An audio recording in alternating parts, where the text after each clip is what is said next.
Good afternoon, everyone. My name is Abhishek Kutai. Today we are all gathered here to discuss about the book named Colorful Adults. 199 पेजाच्या या पुस्तकामध्ये 25 ॲडल्ट्सचे वर्णन केलेले आहे. त्याच्यामधून मी 7 adults निवडले आहे. जसे हिंदू ग्रंथांमध्ये अर्जुन म्हणतात की भांडण जर कौरव आणि पांडव मध्ये आहे तर मी माझ्या गुरुला का मारू.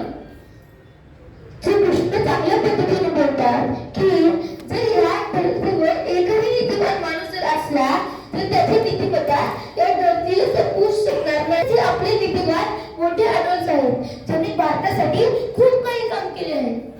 So our first adult is doctor Abhay Bang. Dr. Abhay Bang born in 1950s. His father was a great economist called Thakur Das and mother name was Subai. Dr. Abhay Bang and Rani Bang did their MD education in America. They got the gold medal in public health. Dr. Abhay Bang was physiologist as the Dr. Rani Bang was gynecologist. Gadchiroli district मध्ये त्यांनी 2 गाव निवडले.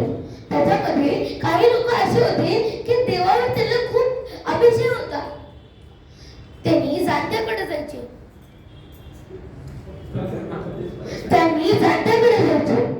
व जात्या काहीही म्हणायचा, काही माहीत नसून पण ते डॉक्टरकडे नाही जायचे. तसेच माणसं खूप मरू लागली. त्यांनी एक चांगला उपाय सुचला. व्यवस्थित आहे का? त्या उपायामध्ये असं होतं की त्यांनी जात्याचं पोषक कापले आणि आपल्या रुग्णालयाचं नाव त्यांनी दंतेश्वरी ठेवलं. आता दंतेश्वरी कोण आहे मी सांगतो. दंतेश्वरी एक आदिवासी लोकांची प्राचीन देवी आहे. त्यांनी जात्याचं पोषक घातला आणि तुम्ही not believe it, they give the medicine as a prasad. त्यांनी प्रसादच्या जागी औषध देऊ लागले. पण लोकांची मरण्याची संख्या कमी झाली. पण आता पण बाल मृत्यू खूप चालू होतो. The people think that the child died because of many reasons, but the real reason was pneumonia. The real reason was pneumonia. Then they write the research paper to Lancet journal. They did not believe that. How can they search it? He said 4 people, and it was really pneumonia. But he accepted the paper, but did not listen them, did not help them. Then they organized a committee called the Arogya Doot. In the Arogya Doot committee, the women tried to come to the main doctor in the villages. So the normal women get the training of the doctor and sent to many villages to check the women. Because of this, they get the Maharashtra Bhushan Award and the Couple of the Year Award in 1996 from the time. After this, ह्याच्यानंतर आपले दुसरे मोठे माणूस आहेत doctor विकास आमटे. बाबा आमटेचे विकास आमटे व प्रकाश आमटे 2 लहान मुलं होते. लहानपणी जेव्हा महाराष्ट्राचे मुख्यमंत्री त्यांच्या घरी आले, त्यांनी इतकं चांगलं उदाहरण सांगितलं की तुम्ही आनंद प्रकल्पासाठी आमचा सत्कार करू नका, तर त्या सत्काराचं तुम्ही या आनंद प्रकल्पाचं सत्कार्य करा. त्या सत्कार्यामुळं त्या लोकांची खूप मदत होईल. या सत्कार्यासाठी बाबा आमटेंनी एक पुस्तक काढला. त्या पुस्तकाचं नाव होतं ज्वाला व फुले. आपण काही बघतो की काही माणसं आपण म्हणतो की काही माणसं त्यांनी अंधारापासून उजेडापर्यंत जातात. पण ते बाबा आमटे, प्रकाश आमटे व विकास आमटे असे होते जे त्या माणसाच्या अंधारात आहेत त्याला उजेडापासून अंधारात जायचे आणि त्या माणसाला अंधारातून उजेडापर्यंत आणायचे. टर्लस्की नावाचा एक प्रिन्स होता. तो अमेरिकाचा राजाचा मुलगा होता. तो एक बार भारतात आला. तो विचारला की इथं काही बघण्या जागा आहे का? माणसांनी म्हणालं, तुम्हाला आनंद प्रकल्पाला जायला पाहिजे आणि बाबा आमटेंना भेटायला पाहिजे. हर एका वर्षी त्याने बाबा आमटेचं काम बघायला जात होतं, बाबा आमटेला भेटायला जात होतं व त्यांचा सत्कार आणि काम बघायला त्याने तिकडे जात होतं. जेव्हा बाबा आमटे गेले तेव्हा तो व्यवस्थित म्हणाला की मला जमिनीत पुरू नका. बघा, मला जमिनीत पुरू नका, मला जाळा आणि माझ्या आस्थी डॉक्टर बाबा आमटेच्या समाधीच्या बाजूला ठेवा आणि मी माझं सगळं घर दान सगळं करतो या आनंद प्रकल्पाला. After that Baba Amte did not do this much things. You will say, Baba Amte do this much, but they did more things. Bharat Jodo आंदोलनामध्ये त्यांनी पंजाब ते कन्याकुमारी पर्यंत पादयात्रा केली. मध्ये थांबले, पण तरी त्यांनी एका जागेवर थांबले नाही, तर पूर्ण पंजाब ते कन्याकुमारी मध्ये जाणारे ते आपले फक्त एक बाबा आमटेच होते. He was also called the modern Gandhi of India. त्यांनी मॉडर्न गांधी ऑफ इंडिया पण होते. बाबा आमटेचं काम पुढे नेण्याचं काम त्यांचे एक मुलगा असते विकास आमटेंनी केला. तर आपण म्हणतो की डॉक्टर विकास आमटे व डॉक्टर विकास आमटे, पण त्यांनी एक डॉक्टर विकास आमटे जर होते तर त्यांनी इंजिनियर पण होते.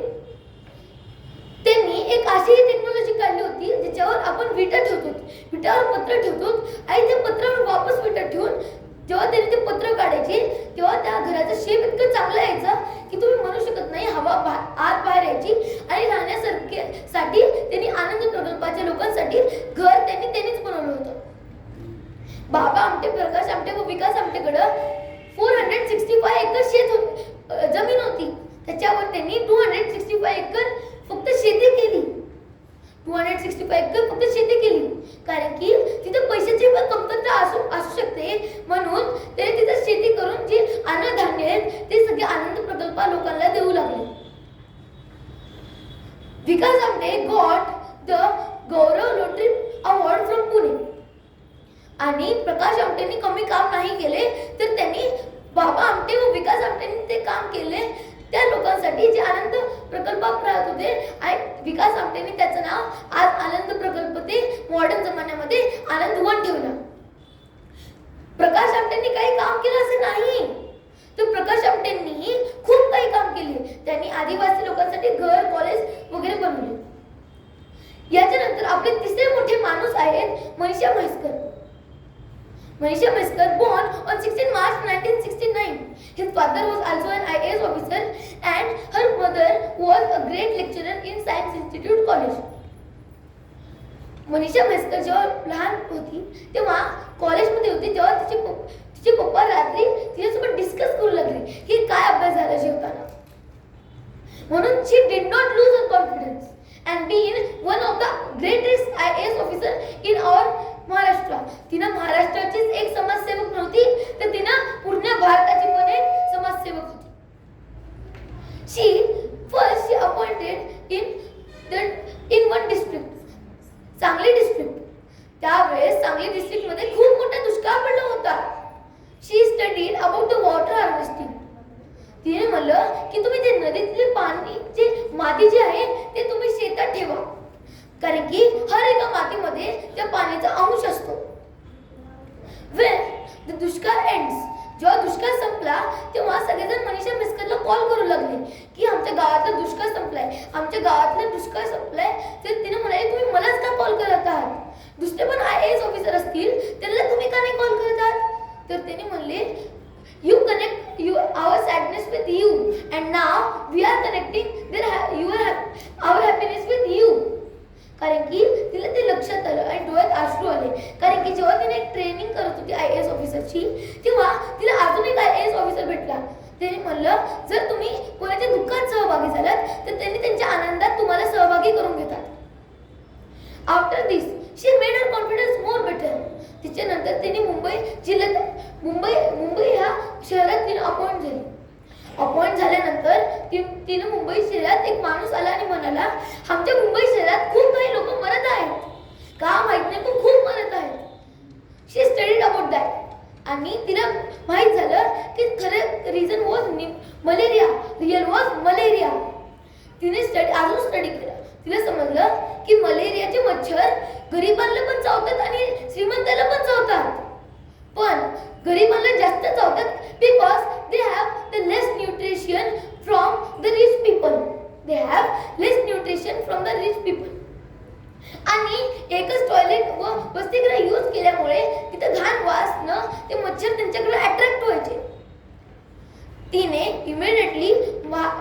महाराष्ट्राच्या मुख्यमंत्रीला कॉल केलं आणि म्हणाली की मुंबईमध्ये खूप मलेरिया आहे, आपल्याला त्याला थांबवायचंय. He said it will decrease but need 5 years to whole decrease. She said, but in 5 years many people will die. Do you know? But he said we cannot do anything and cut the phone. She was very upset. What will be the people? She made 5 groups. In one group there were 4 people. In one group there were 4 people. At the 6 a.m. the whole studies about the malaria. The whole studies about the malaria and research about that how can we decrease it. Then when she decreased the 99% of malaria from Mumbai, then post union man said, how did you decrease it? It needs 5 years to whole decrease. तिनं म्हणाली की हर एका माणसांमध्ये फक्त मलाच नाही तर आपल्या सगळ्यांमध्ये एक स्पार्क असतो, त्याला आपल्याला समजून घ्यायचे आहे आणि त्या स्पार्कनं आपण कुठेही जाऊ शकतो. हे म्हणून तिला महाराष्ट्र भूषण अवॉर्ड भेटला आणि she was the one of the greatest IAS officer who did the work in India. याच्यानंतर तिने जनसंपर्क कार्यालयामध्ये काम घेतला. तिने तिथली जनसंपर्क कार्यालयामधली प्रमुख झाली. जनसंपर्क कार्यालयाचे मासिक फक्त 10,000 लोकांपर्यंत जायचे. त्याची रचना खूप घाण होती, काळ्या व पांढऱ्या रंगाचे होते. पण पुन्हा जेव्हा मनीषा म्हैसकर तिथे आले तेव्हा त्यांनी त्याची रचना बदलली व त्याला रंगीत बनवले. तेव्हा ते 10,000 ते 4 लाख पर्यंत गेले. 4 लाख ते 10 लाख पर्यंत गेले आणि आज पूर्ण देशाला ते जनसंपर्क मासिक भेटत आहे. तर तिसरे मोठे माणूस नंतर आपले चौथे मोठे माणूस आहेत आनंद कर्वे. आनंद Karve was the grandson of Maharshi Dhondo Keshav Karve who got the Bharat Ratna Award for their social work. ज्याला आपल्या सोशल वर्क साठी व कामासाठी भारत रत्न अवॉर्ड भेटला. He was the son of Dinkar Dhondo Keshav Karve who was the lecturer in Ferguson College and his mother Irawati Karve she was a great scientist. त्यांनी एक speech म्हणली, आपल्या भारतात there is the less shortage of liquid in of energy or liquid in our India. आपण आपले 70% petroleum बाहेरच्या देशात import करतो, पण आपण we can not fulfil the gap of countries and demands. म्हणून त्यांनी म्हणाले जे कचरा आपल्याला ॲग्रिकल्चर पासून भेटते, ॲनिमल हजबेंड्री पासून भेटते, त्या कचऱ्याचं आपण यूज करून त्याचे काही कचरे त्याचे आपण फ्यूल बनवू शकतो आणि त्या गॅपला आपण फुलफिल करू शकतो. व तेव्हा त्यांनी त्यांचे शब्द थांबवले व त्या कामामध्ये लागले. ते काम त्यांनी पूर्ण केलं. त्यांनी त्या कचऱ्यापासून कॅन्डी कोसळा व बायोगॅस बनवले. बनवल्यानंतर त्यांनी त्यांचे तंत्रज्ञान त्यांच्या बुकमध्ये लिहिले.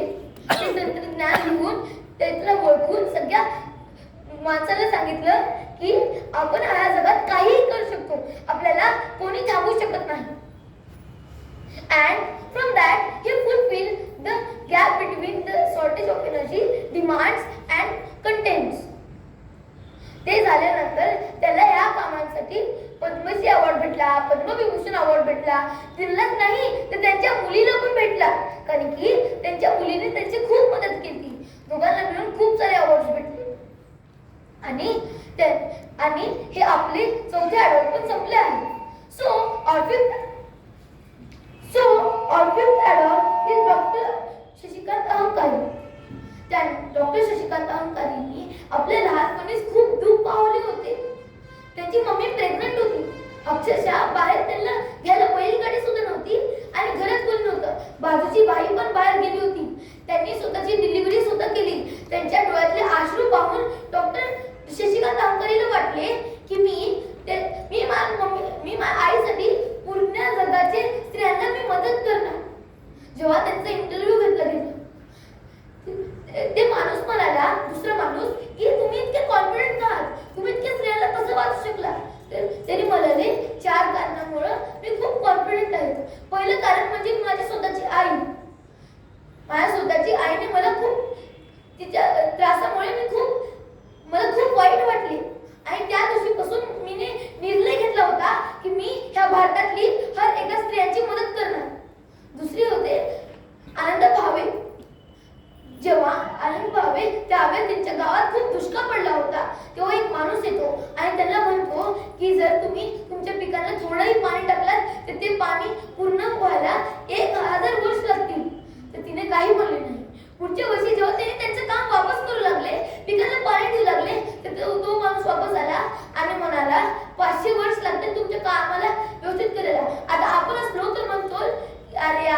काय माझ्या मागे लागले, पण त्यांनी इतके सकारात्मक विचार करू लागले की तुम्ही मागच्या वेळेस मला 1000 म्हणला होता, यावेळेस 500 म्हणला, तर मी अजून 1 वर्ष काम केलो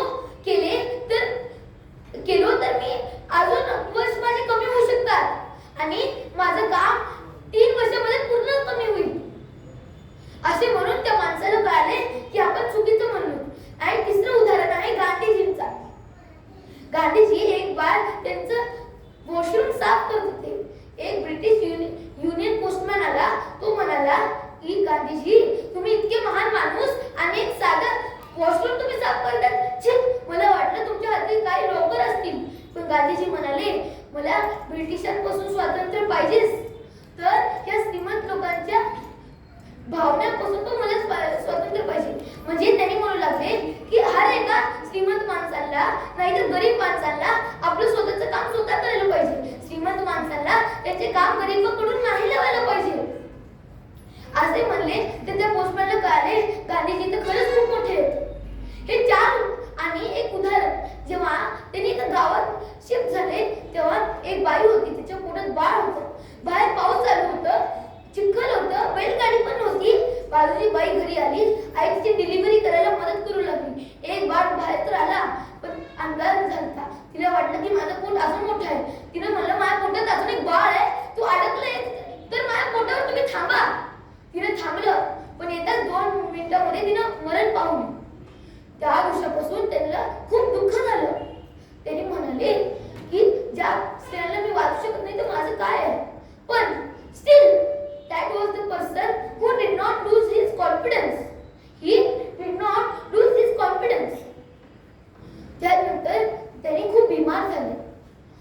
तर एक माणूस आला त्याच्या घरी आणि म्हणाला, एक स्त्री खूप बीमार आहे. त्यांनी उठू शकत नव्हते. पण माहित नाही कोणती ऊर्जा त्यांच्या अंगात तयार झाली की त्यांनी एकदमच उठले आणि त्यांच्या हॉस्पिटलकडे पडले. त्या स्त्रीचे चेकअप केले आणि ती स्त्री वाचली आणि काही थोड्या दिवसात त्यांनी मरण पावले. पण मरण्याच्या काही दिवसा पहिलेही त्यांच्यात इतकी शक्ती होती की आपल्यासाठीच नाही, फॅमिलीसाठीच तर नाही, पण पुलिसांच्या स्त्रियांसाठी, माणसांसाठी त्यांनी इतकं जगलं होतं. After Shashikant Thakur, our 6th adult is Anna Hazare. Anna Hazare एक ट्रक ड्रायव्हर होते. त्यांनी in the between the war of India and Pakistan, he was the army soldier who get the war to feed another war army soldiers to fight with the army of Pakistan correctly. Fight with the soldiers of Pakistan correctly. After that, Pakistan पायलटनी त्यांच्या ट्रकावर बंदूक लावला आणि truck फुटून गेला. त्याच्यामध्ये सगळे अक्षरशः सगळे आर्मी सोल्जर्स मेले, पण एक त्यांनी राहिले. त्यांना वाटलं की माझा या जगात पुनर्जन्म झालेला आहे, म्हणून मी थांबणार नाही, माझ्या गावात जाऊन त्या गावाला डेव्हलप करणार. त्या गावात जेव्हा त्यांनी त्यांच्या वापस गेले तर आपण म्हणतो की त्यांनी त्यांच्या घरी गेले असतील, झोपले असतील, आईस केले असतील, पण त्यांनी त्यांच्या गावी नाही गेले. त्यांनी त्या मंदिरात गावी तर गेले पण त्या मंदिरात झोपले आणि तिथंच त्यांनी त्या देवाची समाधीला उद्धार केला. आणि सगळ्यात पहिले हातकर्मठ लोक जे घाण वस्तू बनवतात त्यांना त्यांनी थांबवलं. ते वस्तू बनवले घाण लोक जे हात वस्तू बनवतात त्यांना त्यांनी थांबवलं, बालविवाह थांबवलं आणि म्हणाले की तुम्ही हॉस्पिटलला जा. तर सगळेजण त्यांचे बोलणे पटवू लागले. सगळेजण अण्णा हजारेच्या आजूबाजू इकट्ठा झाले. पण काही लोक असे होते की त्यांनी सोडायला तयार नव्हते. त्याच्यानंतर त्यांनी ते गाव त्याच्यामध्ये तसेच करून गेलेले आहेत. ते गावानंतर त्यांनी आपल्याला वाटत असेल की त्यांनी साध्या घरी थांबले, पण steel he was the man who did not stop. त्यांनी महाराष्ट्राचे समाजसेवक, गावाचे समाजसेवक नव्हते, ते पूर्ण भारताचे पण त्यांनी एक साधारण सेवक नव्हते, तर लोकांची मदत करणारे, अँटी करप्शनला थांबवणारे ते एक समाजसेवक होते.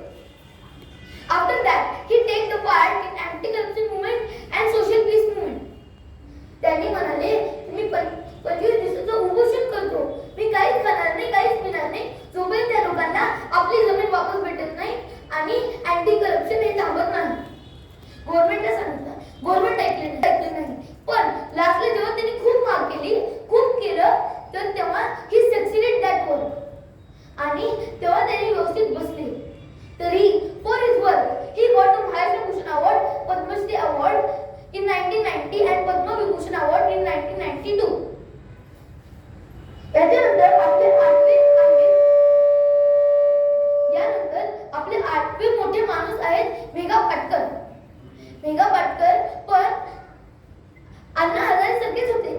त्यांनी लहानपणी खूप संघर्ष केला होता. त्यांनी त्या अण्णांनी लोकांना बघितलं होतं ज्यांना ज्यांचे घर विकायचे, ज्यांचे शेती विकायचे आणि तिथं सरदार सरोवर डॅम काढला होता, जे महाराष्ट्र व गुजरातच्या बॉर्डरच्या जवळ होतं. त्याच्यामध्ये करोडो फार्मर्सची शेती केली, पण त्यांनी त्यांच्यासाठी इतकेच पैसे दिले, थोडेच पैसे दिले त्यांच्यासाठी. त्यांनी म्हणू लागले की आम्हाला आपली जमीन वापस द्या, पण त्यात ते डॅम तोडू शकत नव्हतं. त्यांनी म्हणाले की तुम्ही हे नाही करू शकत. ते सरदार सरोवर डॅम जवाहरलाल वल्लभभाई पटेलने काढला होता.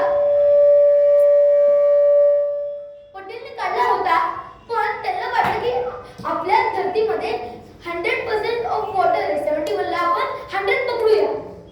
96% ऑफ वॉटर हे सांडे आहे आणि राहिलेले 4% ऑफ वॉटर हे प्यायच्यासारखे आहे. पण आता पण एक प्रॉब्लेम आहे. 3% of water is drinkable, but the 4% in between the 4% of water, 3% of water is ice, and now we can drink only 1% of water. म्हणजे पूर्ण पाण्यामध्ये फक्त 1% पाणी आपण पिऊ शकतो. मग त्यांनी म्हणाले की आपल्या याच्यात पाण्याची कमतरता आहे, म्हणून तुम्ही असं करू नका. तुम्ही काही जंगलं पण तोडली आहेत आणि त्यामुळे झाडाला पण परिणाम होत आहे, प्राणवायू कमी होत आहे. पण त्याच्यासाठी त्यांना तुरुंगात घातले कारण की त्यांनी माग केली. आता तुम्ही म्हणता डॅम का बनवलं? तर मी सांगतो, जर आपलं घर पूर्ण पाण्यानं बनलेलं आहे, पूर्ण पाणी भरलेलं आहे, तर आपण त्या घरा इतकीच एक मोठी बकेट घेतो, त्याला जोडतो आणि सगळं पाणी त्याच्यातलं जे खूप जास्त झालेलं आहे त्या बकेटात जाते. तसंच म्हणजे डॅम. ज्या नदीमध्ये पाणी खूप असतो, त्या नदीचे थोडे थोडे हिस्से करून आपल्या डॅम मध्ये टाकलेले असतात, म्हणजे आपल्यालाही पाणी प्यायला हवे आणि ते स्टोर केलेले पाणी 1% जास्त व्हावे. पण तसे झाले नाही. त्यांनी इतकी माग केली किती बार त्यांना तुरुंगात घातले, पण त्यांनी थांबले नाही. आता आपण म्हणतो की एकटे असे काम का करणार? एकटे नव्हते, तर त्यांच्यासोबत बाबा आमटेही होते. त्यांनी म्हणाले की जे मिडल क्लास लोक आहेत त्यांनी आपल्या सगळ्यांनी ब्रिटिश असताना खूप माग केला, ब्रिटिशला देशाच्या बाहेर काढलं, तर आता आपल्या स्वतःसाठीच त्यांनी असं का नाही करत आहे? त्यांनी आणि बाबा आमटेंनी दोघांनी मिळून ते काम केलं. बाबा आमटे, आज तुम्ही म्हणतात बाबा आमटे का? त्यांनी पण त्यांच्यासोबत काम करत होते. बाबा